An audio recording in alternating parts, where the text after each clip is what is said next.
రాష్ట్ర ప్రభుత్వం తరపు నుంచి నిన్న సుప్రీంకోర్టులో ఒక పిల్ అయితే వేయడం జరిగింది. అంటే అమరావతికి సంబంధించినటువంటి ఏవైతే లొసుగులు ఉన్నాయో వాటన్నిటిని కూడా తొందరగా క్లోజ్ చేయండి. మేము అమరావతి రాజధానిగా ఫిక్స్ చేసుకున్నాం. దానికి తగ్గట్టుగానే రూపకల్పన కూడా చేసుకున్నాం. దాన్ని నిర్మించడానికి మేము ముందుకెళ్తున్నాం. 3 సంవత్సరాల్లో కంప్లీట్ చేస్తామంటున్నారు.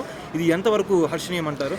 చాలా శుభోదయం అండి. ఇది ఈ రోజు 3 రాజధానులు అని చెప్పి జగన్మోహన్ రెడ్డి గారు అమరావతిని ఈ రోజు ఎక్కడికైనా నీకు ఒక తండ్రి కొడుకుని ఒక తండ్రి అడిగితే మీ నాన్న ఎవరంటే చెప్పుకోలేని పరిస్థితి. ఈ రోజు ఎంటెక్, బీటెక్, ఎంబీఏ చదువుకున్నటువంటి విద్యార్థులు ఈ రోజు హైదరాబాద్, చెన్నై, బెంగళూరు, ఢిల్లీ, మహారాష్ట్రకి వెళ్ళి మీ రాజధాని ఏదంటే చెప్పుకోలేని పరిస్థితి తీసుకొచ్చినటువంటి జగన్మోహన్ రెడ్డి గారికి బుద్ధి చెప్పేటటువంటి అవకాశం వచ్చింది. ఖచ్చితంగా నారా చంద్రబాబు నాయుడు గారి కళ, ఆంధ్రప్రదేశ్ యొక్క కళ అమరావతిని కట్టి తీరుతాం. ఖచ్చితంగా ఇది శుభ పరిమాణం. చంద్రబాబు నాయుడు గారు ఏదైతే చెప్పారో ఖచ్చితంగా ఆ సమయంలో పూర్తి చేస్తారు. ఎందుకంటే ఈ రాష్ట్రంలోన అమరావతి ఉద్యమంలో చేసినటువంటి భాగస్వాములు మేము కూడా ఉన్నాం.